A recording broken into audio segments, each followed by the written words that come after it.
Hello, everyone, and welcome to the Criminally Mental Podcast. My name is Kody Green. I'm Zac Galloway, and here to introduce our show is the friend of our show and the host of the DT Network, Deadman. Welcome to the Criminally Mental Podcast, where we talk about mental health and the criminal justice system, with your two hosts, Kody Green and Zac Galloway, currently both on parole and compassionate release. Now, here's the show.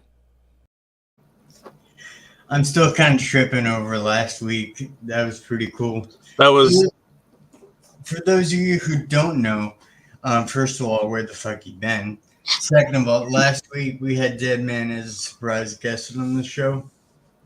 Yeah, some people actually might not know that because you did not post the podcast until just a few hours ago from last week. So shame on you for that. I did not. Yeah, you. Nobody believes for a fucking minute that I have anything to do with posting videos anywhere. Yeah, that's fair. I set myself up for failure on that one. That's on you, Doug. Yeah, I don't know what I was thinking there, trying to get people to believe that was you slipping. That is on me. I did get a little behind on posting, but I will ensure that this week, hopefully, will be posted right away. Do you have faith, Zac? Did the audio not make it up to Spotify either until yesterday? Oh, actually, until just a couple hours ago. Jesus Christ. But this week, you have faith in me.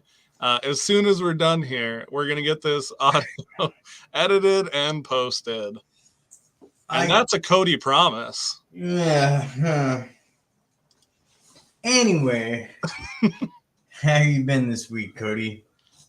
Busy, tired. It's 95 degrees in Wisconsin, which for Wisconsin is unbearably hot. None of us were prepared, and we don't really know what to do with ourselves. Wow, that is kind of crazy. I honestly can't even picture what 95 degrees in Wisconsin looks like. Honestly, we're all just dying slowly. I bet. You all actually get to wear shorts for a reason now, not just to prove you're all cool. Not just to prove that we can withstand super cold weather.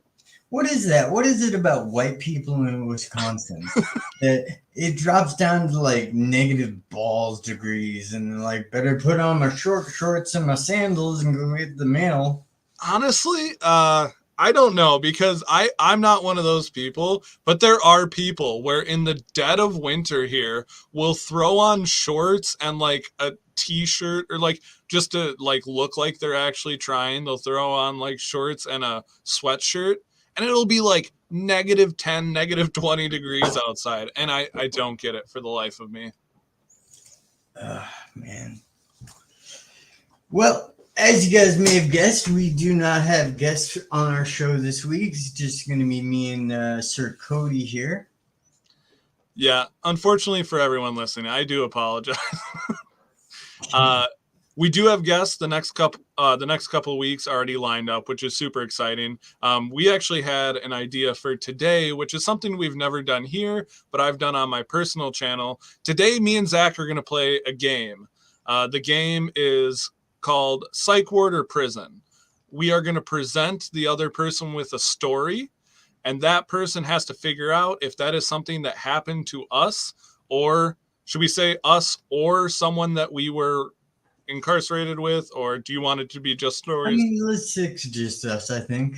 Just us? Okay. So it'll be stories that we have experienced in either a psychiatric facility or in the prison system, and the other person will have to figure out which one it was. Now, that might sound kind of easy, but I have found on my page, it's about 50-50. No one really ever can figure out if it's a psych ward or prison, just because, I mean, Zac, you've been in both. You know, there are a lot of similarities. There are a lot of differences too, though. Yeah, unfortunately, the similarities are eerily familiar. So, yeah.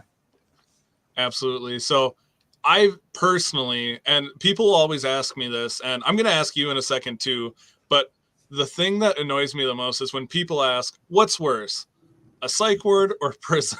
Yeah, I hate that question for a variety of reasons. I mean, one, that's a horrible question to ask. I mean, you're literally asking if prison is as bad as a hospital. Yeah. Like that's what you're asking. I mean, we live in a society where that's the reality of the situation. I mean, it blows my mind. So I will ask you, is there one that you think is better or worse? So all I can say is every time I've been in a psych ward or been, there against my will for whatever reason, I freaked out on something or whatever, I kind of felt a little more like looked after, I guess, in a way. Yeah. I felt like people there wanted me to get better as opposed to jail or prison. Nobody cares about your well-being whatsoever. Hold up. Are you saying the COs don't want you to see you be successful and better? I'm Come saying on, Zach. they may or may not take bets on that. That's all I'm saying. On how long it takes for people to come back? Gosh, yeah, they had that pool going, I remember. So here's what I always tell people when they ask me this. Here's what I say. Would you rather be treated like a criminal or a child? Because if you're going to prison or jail, you're being treated like a criminal, even no matter what you're in for. You could be in for weed, you could be in for like any variety of crime, shoplifting, whatever. They are treating you like a criminal if you are in the criminal justice system. Mm-hmm. Flat out. But what I don't like about psych wards, and I think it's because of, my schizophrenia, I've had to fight to feel like a fully functioning adult. They treat you like a child. They medicate you to beyond belief, and they treat you like a child. And that's after you've been brought in. If you've been brought in against your will, it's dicey. It can, some of the worst stories I've ever heard are people who were admitted, non-willingly. And those are some of the and I get it. That can't be good for anyone on either side, whether you're intaking that person or you are that person. But that's one of the things that always frustrated me about psych wards specifically. I mean, I've been on both sides of that coin, unfortunately. I've been committed and I've willfully surrendered myself for a few reasons. Mostly like, the couple psych wards I went to, I was on the streets and I was trying to detox, and you can admit yourself there, that sort of thing. But yeah, when you're admitted against your will, it's especially rough because you're right, you are treated like a child, but you're treated somehow like a dangerous child. If that makes sense. Yeah, that's probably a better way to put it. Like, yeah, they're treating you like a child, but they also are fucking watching you. They're like, hey, that was actually a really good way to put it. I like that. A dangerous child. Yep. That's more accurate, probably. Yeah. Like a child that if somehow moves the wrong way may explode, I mean. Well, I mean. Yeah, that's kind of accurate in some cases. Yep. Can't deny that. All right. So the way this is going to work then is one of us will start by presenting a story. The other one can ask a few questions and then can answer if they think it was a prison or psych ward. Okay, this is your game, so why don't you kick us off? Okay, so because I know you haven't been keeping up with my content, I'm going to use one that I already used on TikTok and YouTube. So I was once asked by someone in this facility, so if it was in the prison, it would have been a prisoner. If it was in the psych ward, it would have been a patient. Okay. So someone else in the facility, a non-worker in the facility, tried to get me to join a cult. And so the premise of the cult was that this person in this facility was the reincarnated Jesus. So that is the story there. That person tried to get me to join a cult be the first person to join this cult under the premise that they were the reincarnation of So Jesus. you were the person they were coming out of the savior closet to, basically. Essentially, yeah. Yep. So you were offered like prime real estate on the Oh. new heaven that he was bringing. First disciple. I was gonna be. They were gonna tell stories about me. I bet. I mean, I would gloss right over the Gospel of Kody myself, but I certainly gifted in the holidays. Okay, so first question. Yeah. When you said no, how did he respond? Or did you say no? I guess is my first question. I've just been in this cult ever since. No, the person became very upset. Almost, I want to say almost aggressive. As soon as they became upset, one of the workers at this facility, I was careful there, I said workers. One of the workers at the facility basically just asked us to separate. And then I think that person went and pitched it to another person. You like watch him walk over to the next guy. And yeah, I was like, oh well, fuck me then. Yeah. Okay. A psych ward. That's my guess. You would think, right? You would really? hope. You would hope that. So while I was in jail, actually, I had a guy who was, and this was while I was still in county jail. I had a guy who was on his way to prison, and he was just, waiting in county jail until he was sent. And he came up to me, and he's like, I am, and I'm not gonna lie, this dude, long hair, long beard, way too underweight, but like, could have tricked me, man. He could have. He looks the part. At least he committed to the role. That's all I gotta say. The sad thing is that he was going to prison based on crimes he committed. Well, if I had to diagnose him at that point, I would have said this guy has schizophrenia, and it was an eye opener for me, because at the time I wasn't diagnosed. That's when I was going through all of my issues in the justice system, and so I had to see someone with a very similar disorder, and obviously he wasn't diagnosed or treated or helped in any way. But religious delusions are the most common type of delusion for people with schizophrenia and schizoaffective disorder. So I'm just speculating that that's what it was. Have you ever had religious delusions or whatever? Is this beard a cry for help here? No, it's not. It's not even close yet. Wait, if it keeps growing and then you hear me like trying to start my own religion, then be afraid. But no. Check back in a year then. Check back in a year, yeah. No, fortunately, I myself have never experienced religious delusions. My delusions, like I've talked about previously, were revolving more around my car accident, where I thought I was in a coma for almost a year after my car accident.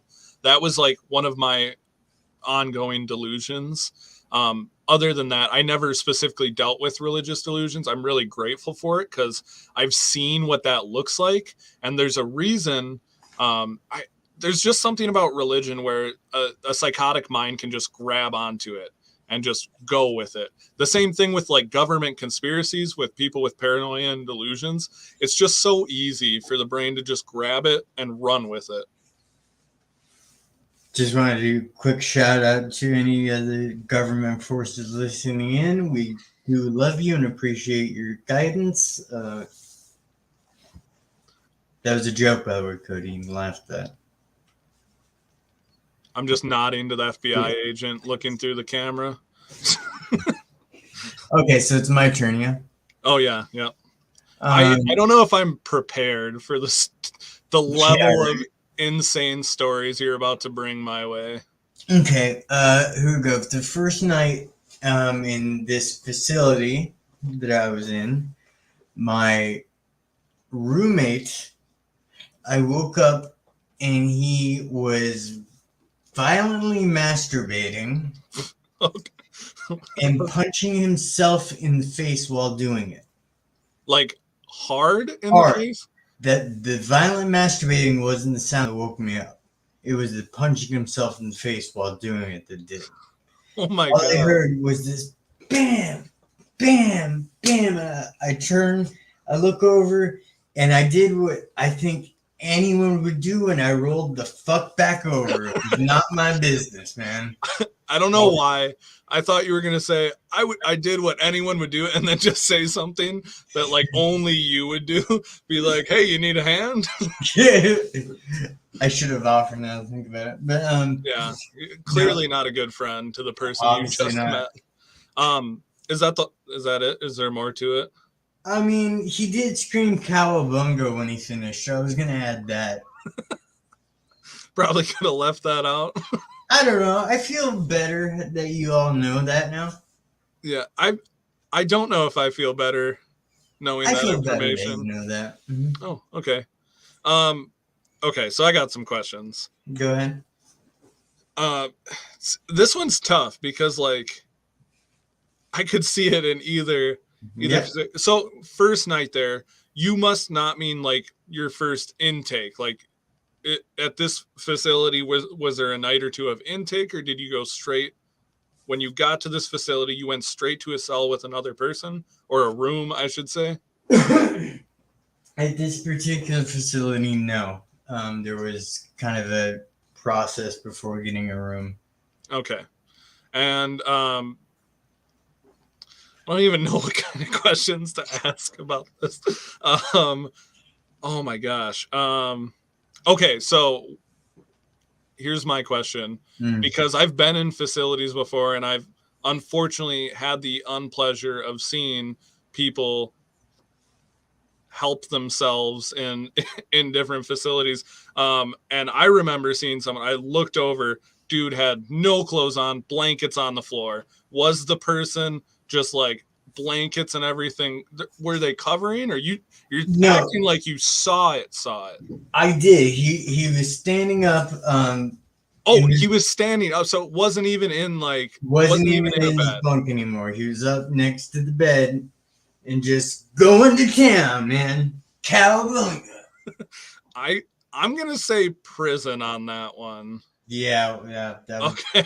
Okay. I was like, I don't know. Like that one, I could have gone either way, but I just had a feeling. Actually, it was when you said bunk, because I was like, most of the time, I think Yeah. I've never been to a psych facility that has bunks, so that's what gave it away for me. Yeah, I kind of let that slip. It occurred to You me, but fool. I Still though. played right into your hand. Also, Yeah. one question here. Who masturbates while standing up? What in God's name? He got transferred out like 2 days later. Oh, well, that's good for you. It wasn't like something I felt we needed to address.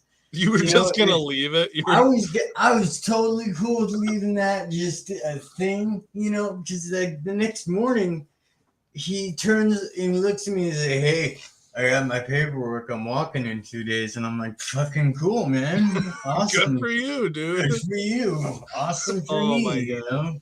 That's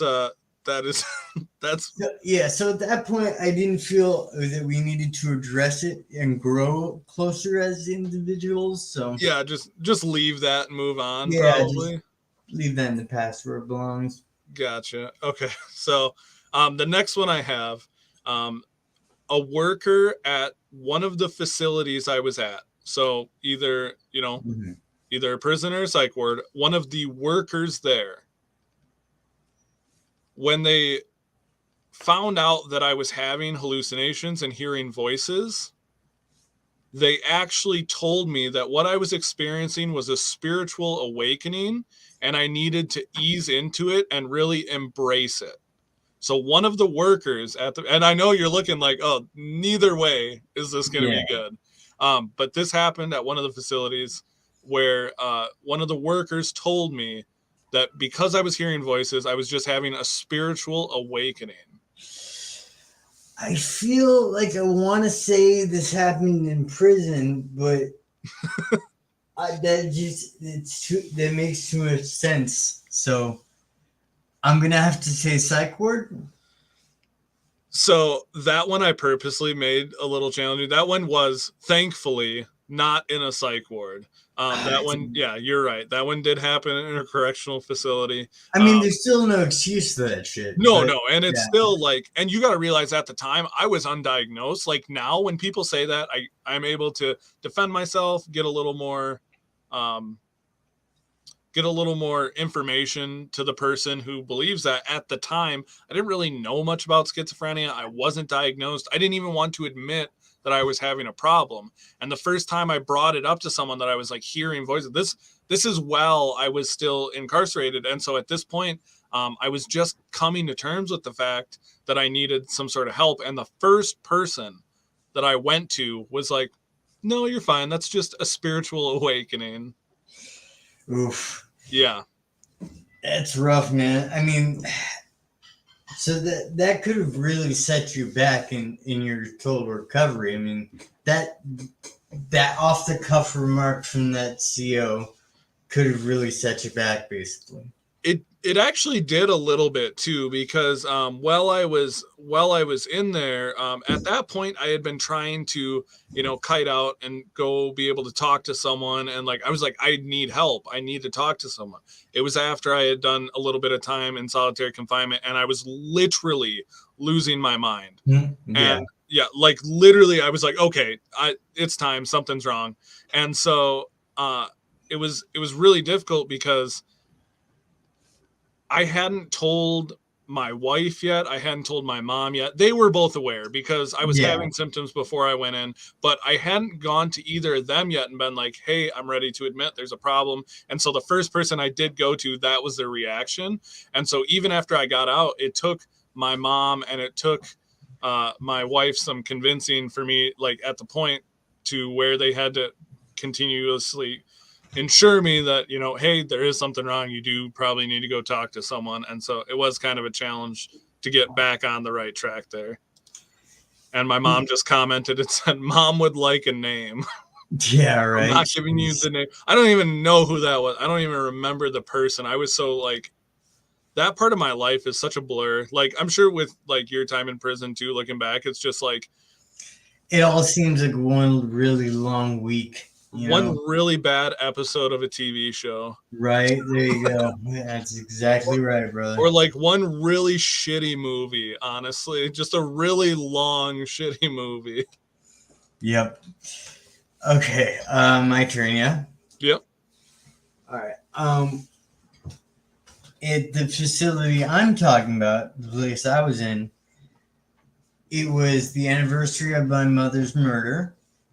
And I actually had a bit of a moment, went outside to myself, and sat down and cried. And one of the workers at the facility actually came up and kind of broke the rules, and sat down and just talked with me. Well, that was a nice story. I was expecting that not to be as nice. Yeah. You said you went outside. Mm-hmm. So I'm going to guess prison, because I don't think I've been to a psychiatric facility that lets me go outside for like extended periods, unless it was like because you were experiencing. You know what? Actually, I got a few questions. Let me hone in on this. Were you going outside because they were letting you step outside, or were you going outside because it was a mandated time to be outside? I was going outside because it was a mandate. That was the time we had to go outside. I don't know if that helps me. I'm gonna go with.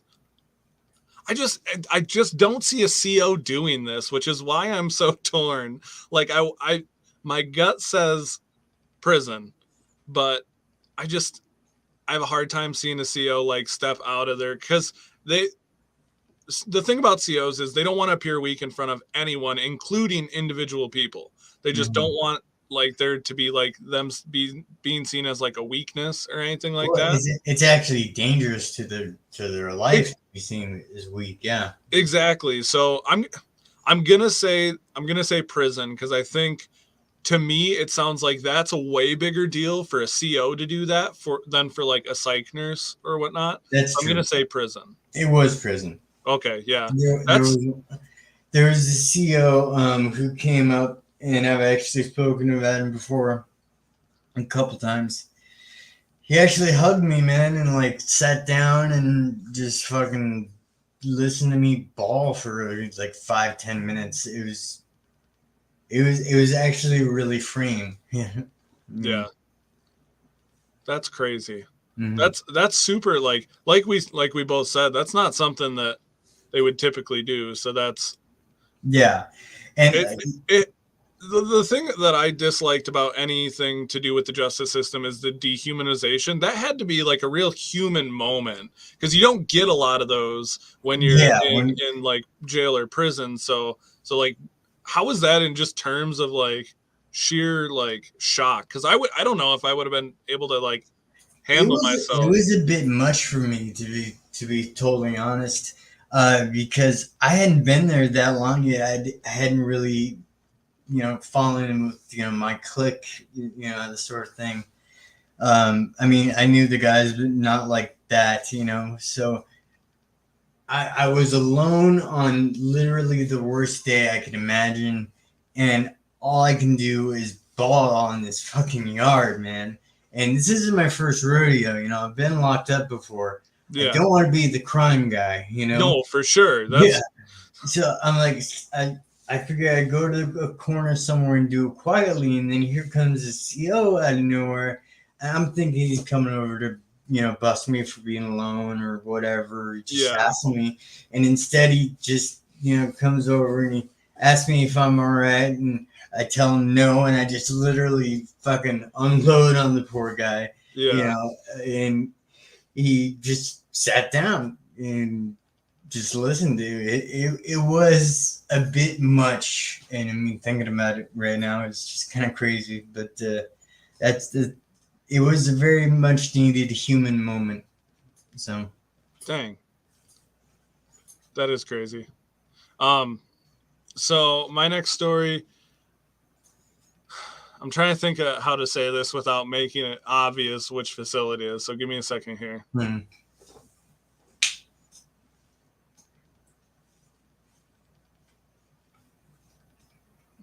Okay, so in one of the facilities that I was in, there was a person who I was roomed with, who was, I'm gonna say, fond of me. They had a bit of a crush on me. Okay. And this person became very like uncomfortable to the point where I had to get I had to ask to be moved. And if you've been in either facility, that's not easy to do.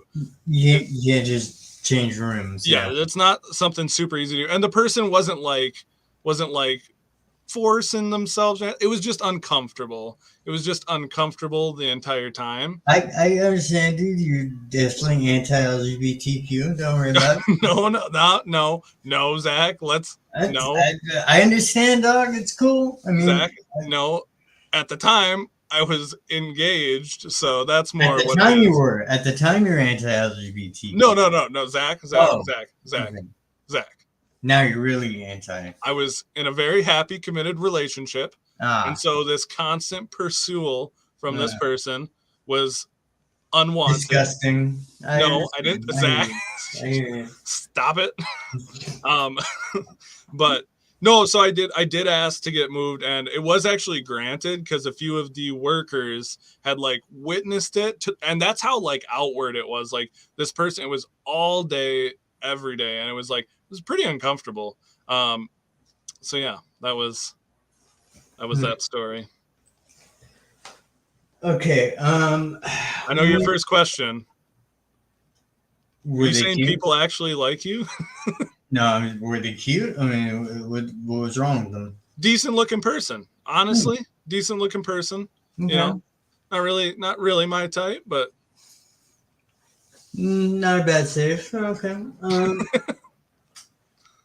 When you told the workers there, yeah, was it like a process to move you, or like did they just say roll your stuff up, or what? Initially, the first time it got kind of brushed aside, they were like, "Yeah, okay, sure." And then the second time, they took it more seriously. And yeah, it was at that point, it became a little bit of a process. Had to go through I had to chat with a few different levels of people before they would Prison. approve it. What? Prison. It was not. It was actually What? a psych facility. Really? And the reason that it took so long and we had to go through a process was because full rooms at this facility I was at. So in order to do that, they had to swap. And at the time, they weren't really having any like room issues. Everyone was fairly, and so like even this one, I was like, hey, like it's not like I'm worried for my safety or anything. I'm just like uncomfortable with it. And so eventually it took a little bit, but they did move me. So Okay. I just want I mentioned the bureaucracy of it, yeah. I thought for sure it was going to be prison. Yeah, that's why I didn't want to like give it away, because I was like, I don't want to word this so that it does sound like that, because it was more of like, it felt more like the bureaucracy of like everything has to be done officially and under certain terms, Oddly enough, that was one of the only complaints that would get you a new room where I was locked up. Oh, really? Yeah, you could literally go to the COs and say anything. I mean, like, I was a Jew and I was housed with a guy with a swastika on his forehead and hate on his neck for exactly one night. We did not get along. Yeah. Anyway, like, it didn't matter what your problem was, they weren't going to give you a new room unless you went up to the COs and were like, hey, this guy's coming on to me, Really? Yeah. So you could say that facility was pretty anti-LGBT. Yeah, I mean, that in the state in general, but, I suppose, yeah. So I suppose it's your turn now. Yes, it is. Okay, at this facility that I was at, I once got caught trading my dessert and was punished by getting no dessert for 2 weeks. No dessert for 2 weeks, really? Mm-hmm. What did you trade it for? Oddly enough, a different kind of dessert. Oh, okay. So you were just trading for it. Okay. What was the dessert? It was chocolate jello pudding that I had. Yeah. But they had a special diet or whatever, and they got like this cake sort of thing. Oh, was it good? It was worth it. Yeah. Oh, it was worth the trade. Okay. I'd say. That's all the questions I have. No further questioning, Your Honor. I would say, I'm gonna say prison on this one. Yes. Absolutely. Was it? Okay. Yeah. Okay. I wasn't sure because I'm like, the only reason I went that route is because like I don't think a psychiatric facility would have that big of a problem with trading as long as like you're not stealing or anything. Like I feel like they would be all right with that. And I could be wrong depending on the facility. But prison, like we were just talking about, it's more of the bureaucracy, like, oh, you can't do this and this and this. We need to set guidelines and rules. So that's the only reason I lean towards that. All right. So my next one,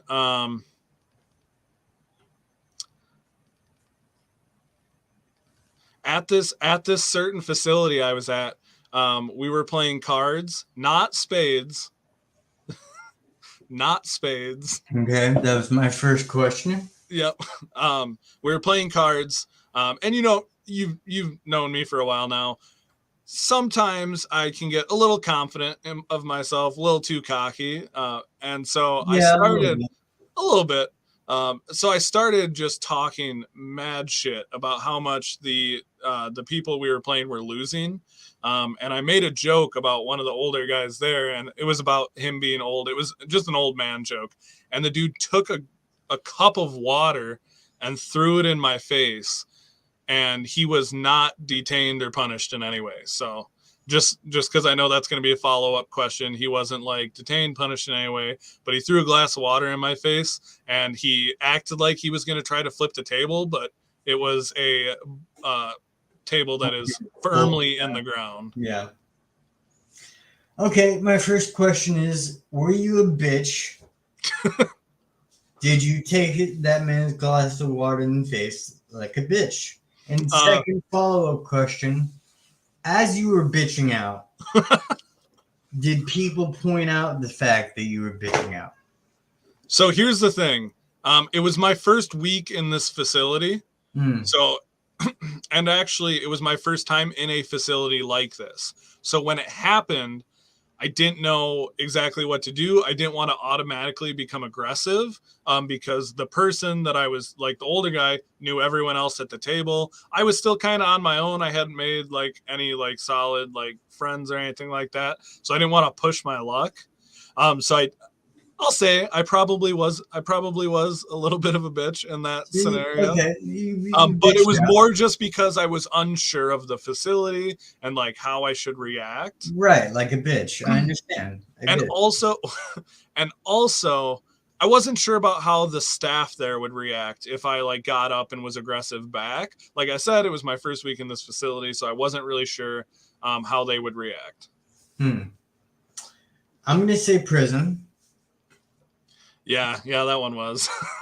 Can't believe you bitched out your first week, man. Dude, I honestly I look back and the only reason I think after that scenario that things still didn't go super bad for me was because I was so severely mentally ill. Like I was constantly talking to people who weren't there and I was hallucinating like we've talked about in the past. Yeah, Most of the time people in whether they're in jail, prison, whatever, they're still humans and they do kind of look out for people who they can tell are really struggling. And so for the most part, I think being severely mentally ill actually saved me in that fact because I didn't stand up for myself. And even after that fact, I just avoided people. I didn't know how to like integrate myself. that really checks out for me. I mean, honestly, like I can imagine Shaggy being put in a situation like that, and he would have, pardon my terminology, but he would have bitched out as well, Yeah. and that would have been an okay thing for him. Like that would have been the right move.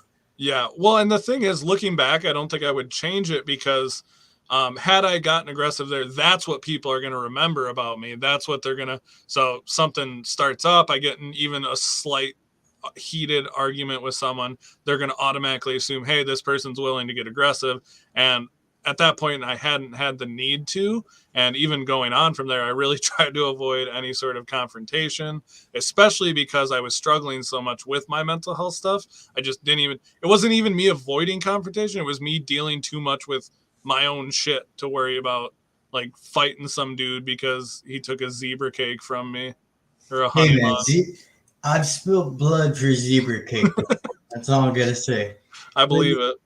yeah, I definitely didn't have that luxury. I think I was in for maybe 17 hours into it. Yeah. I was throwing hands, but I was a little punk too. So I mean, I get it. Well, and part of it, I feel like part of it also was I'm 6'1". I'm like at the time I think I was 195 pounds, almost 200 pounds. Like I'm a bigger guy. Like people aren't gonna go out of their way. Like you're a smaller guy, and I know for a fact that smaller guys in jails and prisons, they kind of have to prove themselves, or else everyone's gonna fuck with them, like Very all true. the time. So I feel like just being bigger in general, people are less likely to mess with you just for that reason.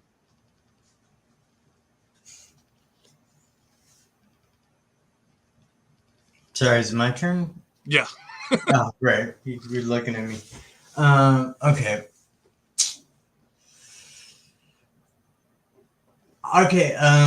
At one of these facilities I was at, I was kind of forced into this recovery group sort of thing, in which You were forced into it? it was strongly suggested that I attend, sort of thing. Okay. You know what I mean? It wasn't necessarily forced, but and in that little recovery group, I remember there was this guy who randomly stood up and started screaming out in tongues. I think he called it. Yeah. It was his spiritual language or whatever it was, and he was going off and going off so hard and so loud that the facility workers had to come in and actually subdue him. Sorry, one more time. I got distracted. What? Yeah, I noticed. So I was in a recovery group, and this guy just stands up and he starts screaming out in his language of tongues or whatever. Okay. I don't really. religious. Yeah, Okay. he was religious, and Like I the don't. Baptist type, like where they throw their heads back and like do the. Okay. Yeah, he Yeah. started doing that, and he did it for so long and so loud that the workers there actually had to come in and subdue him. Okay, so some questions. When you say forced, was it, or sorry, when you say strongly suggested, was it workers there that strongly suggested it, or who was it that said, hey, we want you or need you to take this group? It was my exit manager, I guess I'll call them. Okay. Yeah.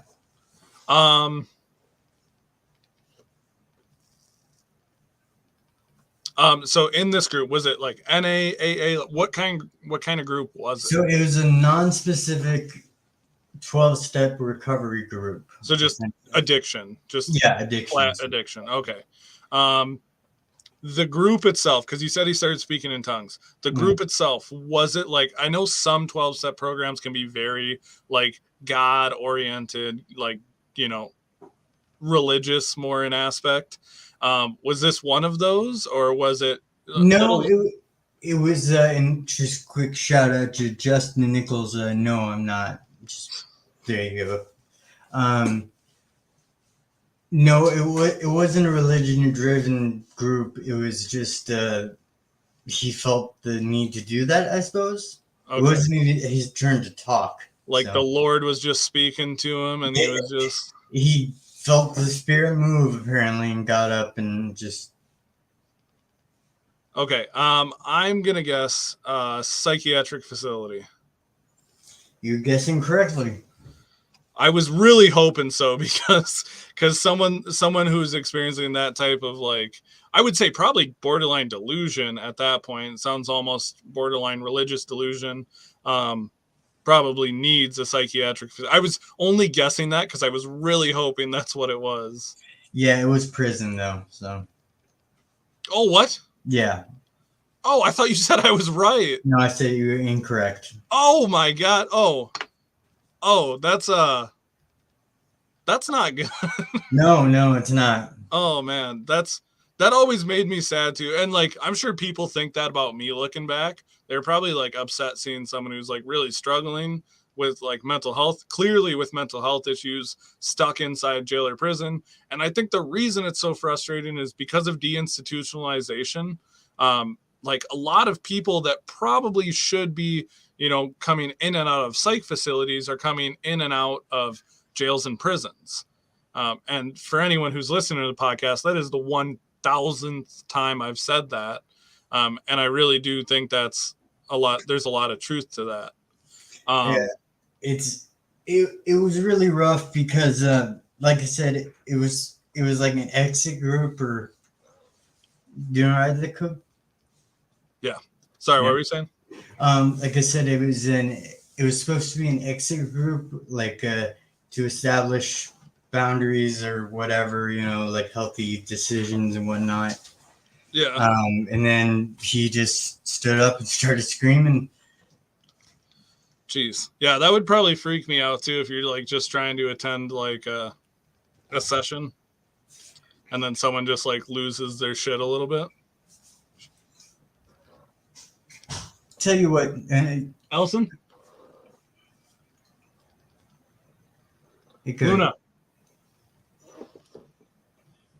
Luna, greet.